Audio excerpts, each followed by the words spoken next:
Olá amigos, neste vídeo eu vou mostrar para vocês um resumo sobre meu novo livro que se chama Estudos sobre o Alcorão. Já está disponível na Amazon em formato impresso e digital. Lembrando que todos os meus livros que falam sobre religião, quaisquer lucros, são voltados para a divulgação do Islã e para a caridade, que eu não pretendo ganhar dinheiro usando a religião. É apenas uma forma de compartilhar alguns estudos. No caso, esse livro, ele fala do que o Alcorão tem a dizer sobre si mesmo. Ele não pergunta para o Alcorão o que ele fala sobre direitos humanos, ou sobre escravidão, sobre oração, nada disso. Nós vemos o que o Alcorão tem a dizer sobre ele mesmo. O livro tem 103 páginas e por motivos legais eu não posso mostrar para vocês aqui muitas partes dele, tá bom? Então eu vou mostrar apenas o sumário e fazer um breve resumo de cada capítulo. Primeiro capítulo. É necessário purificar-se antes de tocar o Alcorão? A ideia que se tem atualmente, a maioria das pessoas tem, é que é necessário você fazer a mesma purificação que se faz para podermos fazer a oração, seria aquela também necessária para tocar o Alcorão. Então, aqui, neste capítulo, a gente estuda essa questão mais a fundo e verificamos que o significado da palavra tocar é mais profundo. A palavra tocar, ela pode significar atingir, ou seja, a pessoa que realmente toca o Alcorão é aquela pessoa que, graças a Deus, pode entendê-lo. É claro que você não, uma pessoa suja, com as mãos sujas, etc., ela não pode tocar o Alcorão. É inadequado. Mas, se você pensar que apenas a pessoa purificada pode tocar o Alcorão, então o tempo hábil de leitura e pesquisa do Alcorão diminui drasticamente. Então, em resumo, é isso. E aqui tem as justificativas, tá? Sempre utilizando passagens do Alcorão. 2. Buscar refúgio em Deus quando for recitar o Alcorão. Realmente, o Alcorão fala para nós, antes de lermos o Alcorão, temos que buscar refúgio em Deus contra o maldito Satã. Isso é para que nós não tenhamos nenhuma interpretação errada do Alcorão. Capítulo 3, ele fala que é necessário fazer silêncio ao ouvir o Alcorão. O próprio Alcorão diz isso, né? Então, temos que estar num ambiente silencioso, sem aparelhos eletrônicos ligados. Aí só Deus sabe, né, sobre a questão da música. Eu, na minha opinião particular, eu acho que se tiver algum som sem palavras, talvez ele, dependendo da pessoa, ele ajude a se concentrar. Tá? Mas quando tem palavras, pessoas dizendo, falando algo, isso pode confundir. Porque o Alcorão já é constituído de palavras e acabam se juntando as palavras do Alcorão com palavras do exterior. Mas o próprio Alcorão fala essas duas coisas, que é buscar refúgio em Deus, né? E fazer silêncio. O que é o Alcorão? É um livro, recitação, leitura ou poesia? Em resumo, o Alcorão mesmo diz que é um livro. Tá? Então não faz sentido dizer que o Alcorão, por exemplo, são folhas dispersas, ou que é apenas uma recitação, porque o próprio Alcorão fala que é um livro. Ele pode ser entendido como recitação ou leitura também.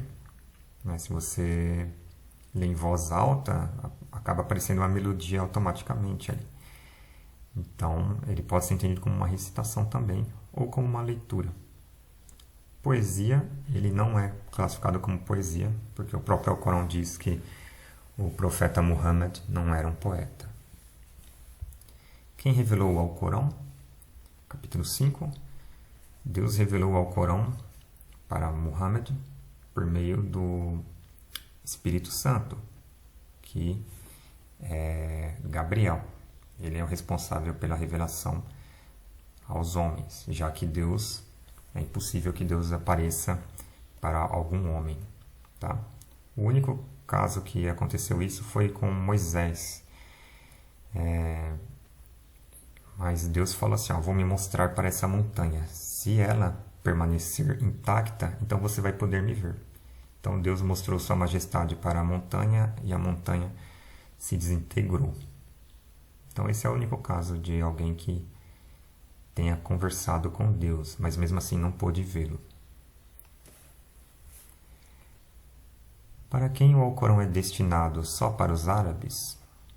Não, o próprio Alcorão diz que ele é destinado para aos arredores da cidade sagrada de Meca, e também tem algumas partes dele que falam que ele é revelado. Eu vou dar um pause aqui e já volto, tá? Para encontrar esse capítulo aqui. Aqui eu vou mostrar uma parte do texto. Então, são aqueles que Deus iluminou. Toma, pois, seu exemplo. Diga-lhes, não vos exijo recompensa alguma por isto. Ele, o Alcorão, não é mais do que uma mensagem para a humanidade. O Alcorão não fala que é uma mensagem para os árabes. Aqui o termo alamina, ele tem a mesma raiz de conhecimento, saber. Portanto, a tradução mais fiel deveria ser conhecedores. Desta forma, o Alcorão, na interpretação deste capítulo, ele é destinado a qualquer pessoa que possa conhecer, que são os conhecedores. Tá? Ele não é uma mensagem para os árabes. O Islã não é uma religião dos árabes. Tanto é que a maior nação islâmica do mundo hoje é a Indonésia, não é a Arábia. Vamos lá. Qual é a língua do Alcorão? Ele mesmo diz que foi escrito em árabe. Tá? Isso parece um capítulo bobo, mas, por exemplo, a Bíblia, ela não tem nada disso escrito. Né? Ela não fala, eu fui escrito em aramaico ou hebraico. Deveria ter isso, porque aí entraria uma grande contradição, né? Porque hoje em dia ela não está em hebraico nem aramaico. Está em português, ou principalmente o caso dos evangelhos, que é muito mais problemático, pois eles estão escritos em grego, que não tem nada a ver com o aramaico, não é mesmo? Quando o Alcorão foi revelado? Aqui ele fala que o Alcorão foi revelado, quer dizer, começou provavelmente a ser revelado no mês de Ramadã, na época do profeta, na noite do decreto. Tá bom? 9. O Alcorão foi revelado em etapas, não se apressar. Realmente o Alcorão fala que nós não devemos nos apressar. Entendemos isso como uma forma de dizer para a pessoa, quando for estudar o Alcorão, não se apressar. Quando for buscar o entendimento, ter paciência. Porque ele foi revelado, demorou mais de 20 anos, não é mesmo? Então não é em alguns meses ou um ano que você vai entender o Alcorão inteiro. 10. O Alcorão é difícil? Então aqui, o Alcorão eu não vejo ele como difícil. Ele pode ser trabalhoso, mas o Alcorão mesmo fala que ele foi facilitado para a recordação. Ele é fácil de ser lembrado. Alguns assuntos você só vai alcançar, nós só iremos alcançar se Deus permitir. Porque no capítulo 3, versículo 7, diz que somente Deus conhece sua verdadeira interpretação. Mas o Alcorão ele é acessível. Não faria sentido Deus revelar um livro no qual somente pessoas intelectualmente privilegiadas fossem capazes de entendê-lo. Então ele é fácil para recordação, é isso que ele mesmo diz. Tá? O Alcorão possui orientação para tudo? Capítulo 11. Em termos religiosos, sim. Em termos de regras para a vida, sim. Ele tem orientação para tudo. Porém, ele não tem informações de tudo. Por exemplo, ele não fala como fazer um bolo, tá? Ele não é uma enciclopédia. Ele tem orientação para todos os aspectos da vida em sociedade, né? Que envolve leis, finanças, relações familiares, vida conjugal, questões de guerra e religiosas. Nesse sentido, ele tem toda a orientação necessária e suficiente. Capítulo 12. As escrituras anteriores foram corrompidas? Sim, ele comprova isso daqui, tá? Aqui um trechinho para vocês, capítulo 5, versículo 48 do Alcorão fala o seguinte: E fizemos descer o livro para você, com a verdade confirmadora daquilo que da Escritura estava entre as duas mãos. Ou seja, as Escrituras que já estavam em poder das pessoas, e sobre ela predominar. Então, o Alcorão ele deve predominar sobre as Escrituras anteriores. Um dos motivos é que as Escrituras anteriores foram corrompidas. Tá? E certamente, dentre eles, há um povo que distorce suas línguas durante a recitação do livro, para que vocês o pensem ser do livro, enquanto não é do livro. Então, aqui há evidências, e também eu coloquei alguns trechos da Bíblia, que mostram que, de fato, aquilo dali não pode ser uma revelação de Deus. Porque a Bíblia aqui, por exemplo, olha o que ela fala sobre escravidão.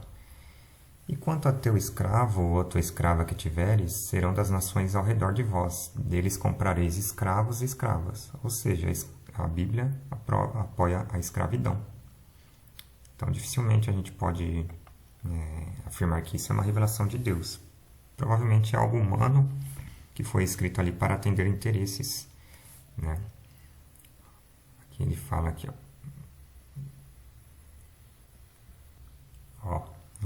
vocês poderão cobrar juros do estrangeiro, mas não do seu irmão israelita. Então pode explorar as pessoas que não sejam israelitas. Já o Alcorão condena essa prática dos juros, né? Independente se você for árabe ou não árabe, ou muçulmano ou não muçulmano, o Alcorão não permite isso. É um capítulo um pouco difícil, né?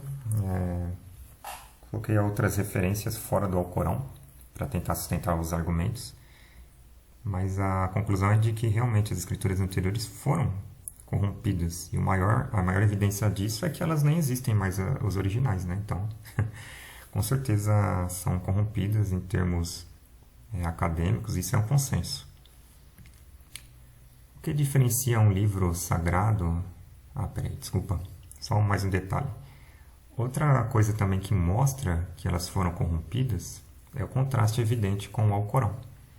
No Alcorão não há contradições, enquanto que na Bíblia há milhares e milhares de contradições.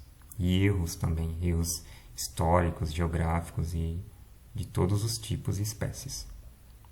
Capítulo 13. O que diferencia um livro sagrado de outro qualquer? Um livro sagrado é uma revelação de Deus. Por exemplo, o exemplo mais claro que eu consigo lembrar, é aquele de Moisés, quando ele subiu no monte e recebeu as tábuas da lei. Ali era a Torá, na minha opinião. Depois começaram a surgir escritos, muito semelhantes à Sunna. Isso aí já é humano. Por exemplo, o livro de Lucas, ele começa, o Evangelho de Lucas, né? Ele começa falando, muitas pessoas... Isso é um exemplo clássico. Ele mesmo atesta isso, né? Ele fala que muitas pessoas estavam reunindo a história sobre Jesus. E ele era apenas mais uma dessas pessoas. Ou seja, o Evangelho de Lucas não é um livro sagrado. É um livro de inspiração religiosa. Isso é muito distante de ser um livro sagrado, uma revelação direta de Deus, por meio do Espírito Santo. O Alcorão menciona a Sunna. Então, o Alcorão ele não menciona, ele não sustenta a ideia da Sunna conforme o entendimento atual que as pessoas têm, que seriam livros que falam sobre ditos e feitos do profeta Muhammad. Não, o Alcorão ele simplesmente fala que a Sunna é o procedimento, tá? É uma palavra que significa procedimento. O proceder. Ela, por exemplo, tem o proceder de Deus. Aqui, ó, um exemplo. Assim foi o procedimento de Allah.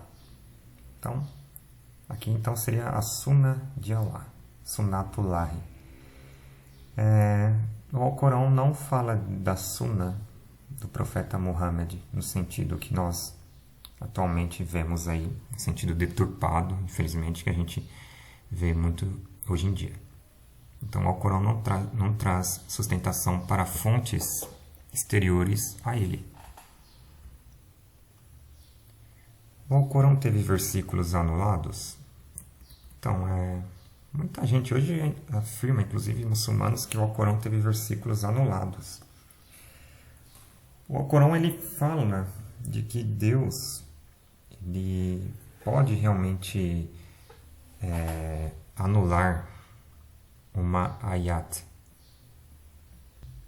Aqui está um versículo que normalmente é utilizado por eles. Não abrogamos nenhum versículo, ayat, né? Nem fazemos com que seja esquecido por ti, sem substituí-lo por outro melhor ou semelhante. Ignoras, por acaso, que Deus é onipotente? Aqui o erro básico é as pessoas não prestarem atenção na palavra original, é o ayat. Aqui nós vemos que essa mesma palavra, ayat, ela aparece aqui no capítulo 17, versículo 101 do Alcorão, com o significado de sinais. Concedemos a Moisés 9 sinais. E Deus, na história de Moisés, ele foi substituindo esses sinais de forma gradativa e de forma de que um era mais surpreendente do que o anterior. Então é este o sentido aqui, ó. Sinais. Então Deus substitui um sinal por outro mais surpreendente, e mesmo assim as pessoas não acreditam. Então, em resumo, o Alcorão não teve versículos anulados. Ele mesmo fala que as palavras de Deus são imutáveis. É um entendimento muito errado por parte de muitos muçulmanos, infelizmente. É uma questão de desinformação generalizada, quase. Existem erros gramaticais no Alcorão? Então, algumas pessoas falam que o Alcorão tem erros gramaticais. Eu questiono essa afirmação com a tese de que, com o fato, na verdade, né, de que não existia gramática formalizada na época que o Alcorão estava sendo escrito. E mais ainda, a gramática do árabe ela foi constituída a partir do Alcorão, que foi o primeiro livro árabe, a primeira obra árabe, né? Então, o Alcorão, a partir dele que foram constituídas as regras gramaticais dos estudiosos de alguns séculos depois. Então, não faz sentido você falar que a regra posterior é mais correta do que a sua fonte, da qual ela foi retirada. Então, este é o argumento aqui, tá? O primeiro Alcorão e as versões de hoje. Então, aqui neste capítulo, a gente compara os primeiros manuscritos do Alcorão e com as versões que nós temos impressas hoje em dia. Aqui nós temos um exemplar do Alcorão antigo, é uma parte, a gente vê que nós temos apenas aquelas minhoquinhas, né, que a gente fala em português aqui sobre... Normalmente o brasileiro, quando vê aqui, não consegue entender, ele fala, nossa, o árabe é cheio daquelas minhoquinhas que a gente não entende nada. Então, o Alcorão original, realmente, ele era só essas minhoquinhas aqui. Não tinha pontuação. A pontuação, as pessoas iam fazendo ali, conforme a leitura e o contexto, elas iam colocando a pontuação. O Alcorão hoje, ó, ele é cheio de detalhes extras, tá? Esses detalhes foram inseridos posteriormente, tá? Então, conclusão desse capítulo é que o Rasmi é o Alcorão original. O Alcorão original é isso aqui, não isso daqui, tá?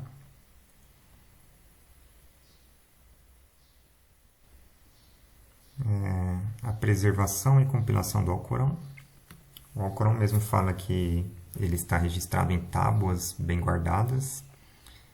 Então, e também fala, né, que a compilação do Alcorão e sua preservação não são responsabilidade nossa, mas sim de Deus.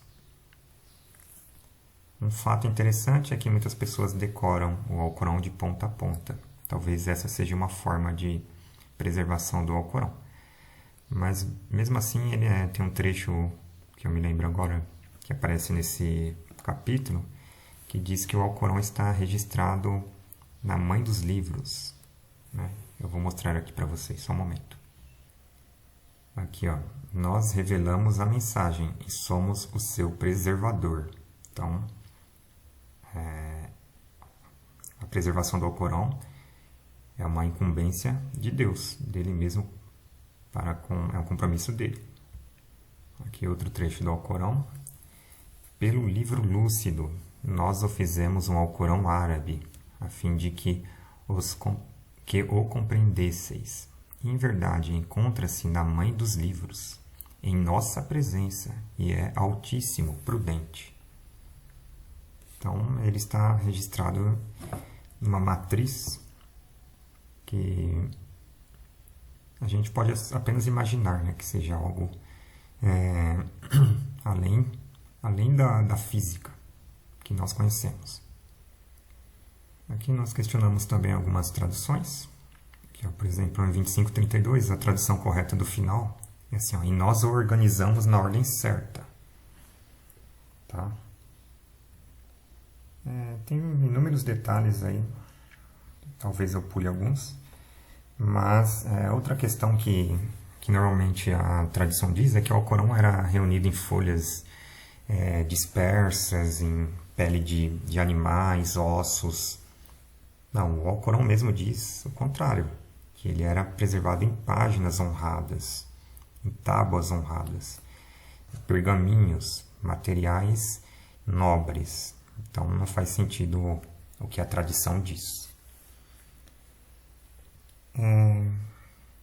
Aspectos arqueológicos. Nós falamos aqui um pouco sobre os exemplares que ainda estão aí intactos do século ali do profeta Muhammad. Eles cobrem, acho que mais de 90% do Alcorão atual. Então, ele é um livro muito atestado. Tem atestação histórico-arqueológica. Os 7 versículos reiterativos. Então, aqui nós questionamos, porque normalmente as pessoas dizem que os 7 reiterativos são uma alusão à sura da abertura, Al-Fatiha. Aqui nós questionamos isso, porque aqui, ó, em verdade temos te agraciado com 7 versículos reiterativos, assim como com o magnífico Alcorão. Aqui a palavra versículos foi o tradutor que colocou ela, não aparece no original. Então pode ser qualquer coisa, né? Não precisa ser necessariamente versículo. E assim, ó, ele fala, assim como o magnífico Alcorão. Então parece que esses 7 são algo além do Alcorão, tá? Talvez alguma coisa ali particularmente concedida para o profeta Muhammad. Falamos também sobre as letras abreviadas no capítulo 21, bem brevemente, porque aqui não há contexto, quer dizer, não há consenso entre os muçulmanos. Alguns dizem que essas letras que iniciam alguns capítulos do Alcorão, por exemplo, Alif Lam Mim, Dhalikal Kitabu La Raiba Fihi Hudan Lil Muttaqin, é o início da Sura Al-Baqarah, a segunda surata do Alcorão. Ele começa com as letras Alif, Lam, Mim. Não há um consenso, né, do significado A maioria das pessoas dizem que somente Deus sabe o real significado disso. Alguns dizem que tem um código matemático por trás disso. Aqui a gente apenas mostra essa listagem e discute brevemente essa questão, para não ficar em conjecturas. Existe um código no Alcorão? Então aqui a gente já pega o gancho desse capítulo e explora essa questão, tá? De forma crítica, né? Porque eu vou mostrar aqui algumas partes desse capítulo. Então, eles baseiam-se, essa ideia de haver um código, baseia-se no versículo, quer dizer, no capítulo 74, versículos 30 e 31, ali com o número 19. Aí a gente faz uma crítica aqui, né? Primeiro eu coloco um manuscrito, que nós fizemos aqui faz um tempo. Exploramos essa questão aqui, tá? A conclusão é negativa, tá? Assim, pelo menos porque não existe uma fórmula, algo claro que demonstre, esse é o código do Alcorão. Isso não existe. O que existem são coincidências estatísticas que mostram ali alguns casos que a gente fala, nossa, acho que deve ter algum código, tá? Mas não existe algo claro, então por causa disso nossa conclusão foi negativa, porque ninguém chegou com uma fórmula matemática ou um algoritmo falando, está aqui, o Alcorão obedece exatamente isso daqui. Isso até agora não foi apresentado. Aí vem apêndices. É correto dizer amém? Então o Alcorão não cita a palavra amém. Inclusive nas preces e orações que ele transcreve de antigos profetas, eles nunca disseram amém. Tá? Então, já só por esse fato já é meio estranho os muçulmanos usarem isso em suas preces. Aqui, Versos Satânicos é um livro feito por aquele senhor que foi esfaqueado recentemente, né? É o Salman Rushdie. E as pessoas falam, é um livro que fala do Alcorão, mostra os versos satânicos do Alcorão. Por isso que ameaçaram ele de morte. Na verdade, a obra dele é uma ficção, que não tem nada a ver com uma crítica ao Alcorão.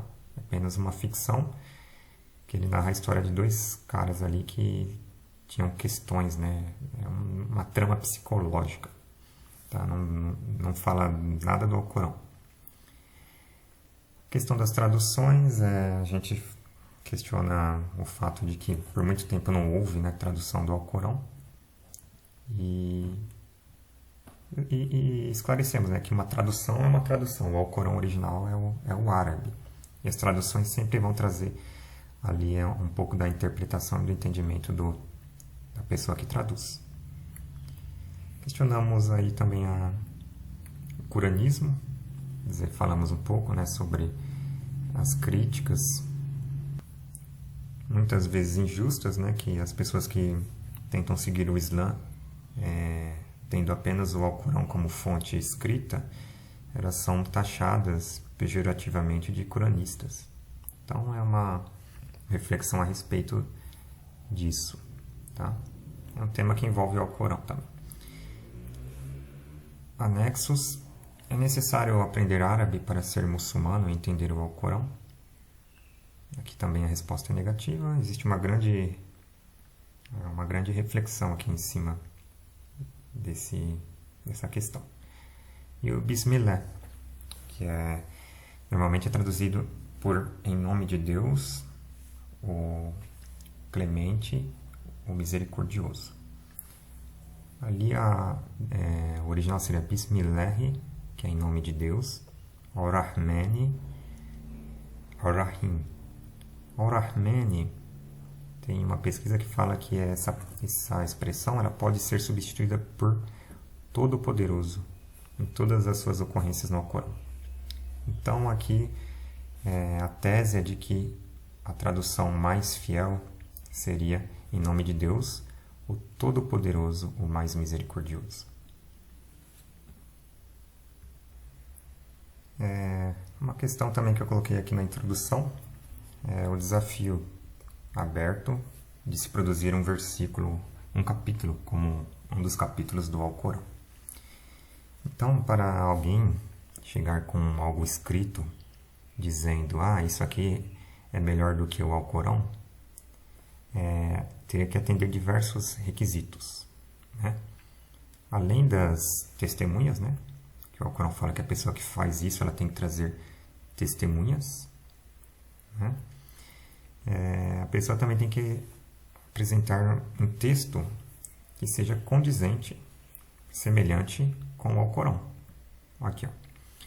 E se tendes dúvidas a respeito do que revelamos a nosso servo, componde um capítulo semelhante aos dele, o Alcorão, e apresentai as vossas testemunhas, independente de Deus, se estiverdes certos. Então, a pessoa que fala que pode fazer um capítulo como o do Alcorão, ela tem que trazer testemunhas. E olha aqui, ó. Porém, se não o fizerdes, e certamente não podereis fazê-lo, temei então o fogo infernal, cujo combustível serão os homens e as pedras, fogo que está preparado para os incrédulos. Então, aqui alguns requisitos para alguém apresentar algo como o Alcorão, como um capítulo do Alcorão. Primeiro, ser uma revelação de Deus. Ser melódico e memorizável. Esse é o segundo. Terceiro, permanecer intacto por mais de 1000 anos. Quarto, ser recitado em diversos lugares do mundo todo. Quinto, não ter contradições. Sexto, pregar o monoteísmo. 7. Estar em conformidade com as verdades descobertas pela ciência e antecipar descobertas científicas. O Alcorão antecipa diversas descobertas científicas. Então, muito difícil hoje em dia alguém apresentar um capítulo que atenda a esses requisitos. 8. Estar em língua árabe. 9. Ter milhões de cópias manuscritas ou impressas. 10. Ser estudado por milhões de pessoas. 11. Não ser comercializado. 12. Não ser escrito pela vontade pessoal de nenhum homem, pois é revelação de Deus. Então teria que ser algo revelado pelo Espírito Santo, ordenado por Deus. Deixa eu ver se tem mais algum tema aqui que eu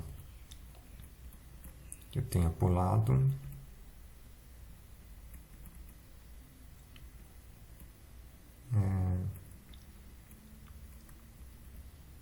E aqui só ler aqui o último capítulo e eu acabo o vídeo, tá?